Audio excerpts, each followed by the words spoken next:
Привет, драги зрители, и добре дошли в канала. Нека първо се представя, за да добие релевантност това, което изобщо говоря. Казвам се Даниел и съм завършил медицина в Медицинския университет Варна. По-настоящем работя като лекар на територията на град София. Тоест съм извървял целият път от кандидат-студент до лекар и за всичкото това време съм добил една добра представа за сферата и искам да ви я споделя. Идеята ми тук е да помогна на тези, които те първо обмислят развитие в сферата на медицината, да вземат едно по-информирано решение, защото считам, че такова решение може да е най-съдбоносното за живота на един човек и не трябва да се взема с лека ръка. Нека започнем от самото начало, с което вярвам сте най-запознати. Решавате, че искате да следвате медицина, започвате уроци, за да се подготвите за тези тежки кандидат-студентски изпити, като тези уроци, курсове или други форми на обучение започвате година, две или дори по-рано от това, за да имате време да изградите едни знания, които да са достатъчно конкурентно способни за тези тежки изпити. И накрая идва денят на страшният съд, минавате изпитите, чакате листата с списъка на класираните. В този момент се решава дали изобщо всичкото време, което сте вложили, всичките усилия и пари са имали някакъв смисъл и са дали някакъв резултат. Да кажем, че всичко е дало резултат, приели са ви в Медицинския университет и си казвате, че трудното е свършило. Ще трябва обаче неприятно да ви изненадам, че изобщо не е така и тежкото учене и трудностите те първа предстоят. Отначало ще имате семинарни занятия в университета, малко наподобявайки атмосферата в училище, но голямата разлика е, че 2 пъти в годината вие ще имате сесии. Какво представлява това? Сесията е период от месец, често и над месец, в който имате изпити, доста тежки, които се извършват лице в лице с вашия преподавател и трябва доста силна подготовка, за да имате шанс да се справите добре. И през този месец или повече от месец, вие по цял ден седите на едно бюро, претъвквате и се стараете да запомните цялата информация, необходима ви за този изпит. Това е доста тежък период, в който нямате време за почти никакви други дейности, освен самото учене. Като плашещото е, че в рамките на цялото обучение по медицина за тези 6 години, това време, в което ще сте в сесия, ще се готвите ексклюзивно за изпитите, общо продължава може би над една календарна година, ако съберем всички сесии наведнъж. Представете си да прекарате цялото време от денонощието зад едно бюро, над един учебник, да не правите почти нищо друго, освен може би да ядете и консумирате някакви течности, за да оцелеете, в рамките на цяла календарна година. Да започнете след фойерверките на едната нова година и да седите вкъщи и да учите, приключвайки чак на следващите фойерверки на следващата нова година. Като не забравяме, че през цялото останало време, дори извън сесиите, трябва на ежедневна база да учите и да се подготвите за занятията, които имате на живо в университет. Важно нещо да се спомене е, че ученето далеч няма да бъде само над учебници и помагала, а ще трябва лице в лице да се сблъскате с човешкото тяло.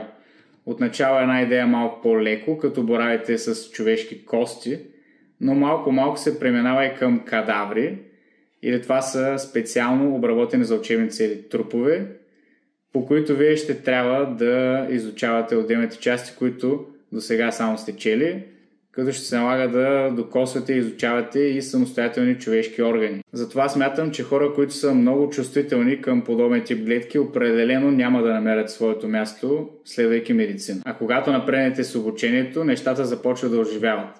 Вече влизате в клиника, в болницата, работите с истински пациенти, които не са просто някакви кукли, те преди всичко са хора, които имат своите съдби и много често активно страдат и не искат да бъдат там, не искат да комуникират с вас или да ви оставят да извършвате някакви медицински похвати и да се обучавате върху тях. Това може да доведе до доста негативизъм, доста неприятни ситуации. Някои от тези преживявания, които ще имате, ще подложат психиката ви на един много голям тест. Потенциално може да бъде променен начинът, по който гледате на света и на хората около вас. по един много сериозен начин. Ще се наложи да се срещнете с хора, които преживяват неистови мъки и страдания, но на които няма как да се помогне и няма надежда за тях. Включително и деца, които може да са обречени в самото начало на своя живот. И да кажем, че оцелеете и минете през всичко това, през тези дълги години на саможертви, на над 50 изпита, редица стажове и тестове на вашата психика. Идва моментът на вашето дипломиране, хвърляте шапката във въздуха, вече може да се наречете лекар, да сложите доктор пред своето име.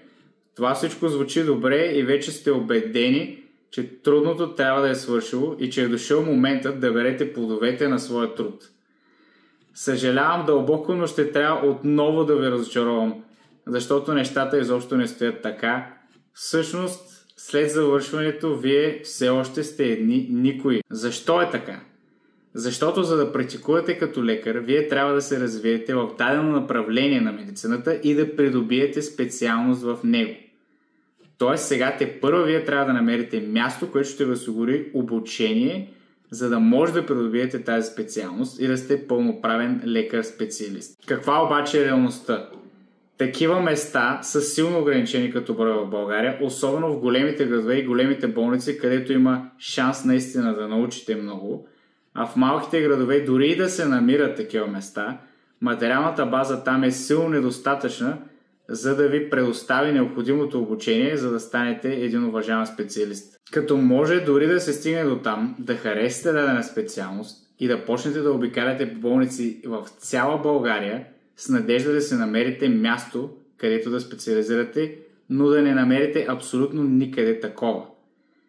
Или пък да намерите някое, но условията на работа да са меко казано противоречиви. Какво имам предвид? Имам предвид, че е възможно дори единственият начин да специализирате в харесаната от вас специалност е да се примирите с това да не приберете нито лев, никаква заплата в рамките на цялата специализация, която продължава 4 или 5 години, та дори при някои специалности до 6 години. И през цялото това време, за да можете просто да се издържате, ще се налага да работите на второ или дори трето място, или пък да разчитате на помощ от родителите си във възраст, в която вашите връстници вече са почнали да градят кариера, а потенциално и семейство, да купуват имоти, а вие ще трябва да търсите алтернативни източници на доход, просто за да може да преживеете. Колкото и да не ви се вярва, това дори не е най-лошият вариант. Случва се дори при много желани специалности, за които няма достатъчно места за специализация, желаящите да специализират, да направят дарение към болницата, в която искат да специализират, в рамките на десетки хиляди левове и след това мистериозно за тях се открива място. Тоест, след като дълги години вие сте давали пари и усилия да завършите едно от най-предизвикателните изследвания в света, може да се стигне до там да не получавате пари за работата си или дори да дадете пари, за да имате шанса да работите професията си. Добре, да кажем, че сте минали и през това препятствие. Намерили сте място, където да специализирате, та дори да получавате заплата. Отново обаче не е сигурно дали тази заплата ще ви е достатъчно да покриете базовите си разходи. В това число включвам дори когато специализирате в София, където все още на много места специализантите получават не повече от 1500 лева. Тоест отново ще ви се наложи да работите на второ или дори трето място, за да може просто да живеете един нормален живот. Друг аспект е чистото пренатоварване. Особено като специализант, ще ви се налага да давате множество нощни смени и дежурство по празниците. Тоест времето, в което вашите роднини, приятели и близки се веселят, вие ще трябва да прекарате на работа в болницата. А когато пък не сте на работа, вместо просто да си почивате, ще трябва и да четете и да увеличавате своите знания в областта, за да имате шанс да прогресирате. Нека обаче се върнем на основната тема и да превъртим отново лентата напред. Вече сте взели специалност и сте пълноправни лекари специалисти. Дошло е времето да спасявате човешки животи, нали? Не съвсем обаче, защото в реалността повечето хора страдат от хронични заболявания.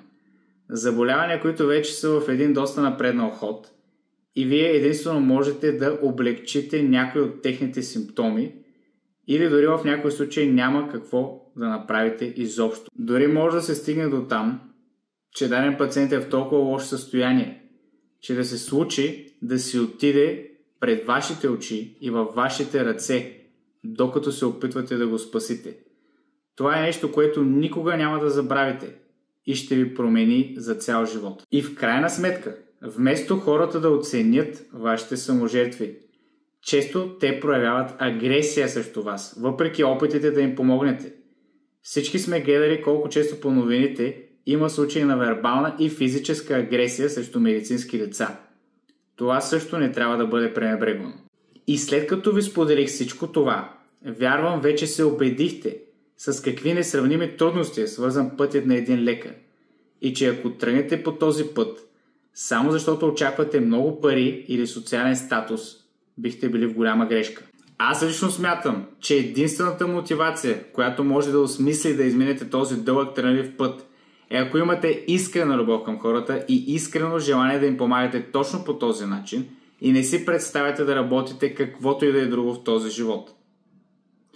Силно ви препоръчвам и да намерите някой познат в сферата на медицината и да го помолите да го придружите по време на неговата работа, за да видите от първо лице какво представлява тя. И ако намерите, че с това видео съм ви бил полезен по някакъв начин, ви моля да оставите коментар долу, да харесате клипа, да се абонирате за канала и задължително да изпратите на някой ваш познат, който обмисля дали да следва медицина. Ако пък искате да направя някое друго видео на друга тема, като например условията за работа като лекар в Германия, където имам личен професионален опит, може отново да оставите коментар долу, а ако имате и конкретни въпроси лично към мен, ще може да се свържете чрез някои от контактите, които ще оставя в описанието на клипа. Благодаря ви, че останахте с мен до края, пожелавам ви успех и до нови срещи!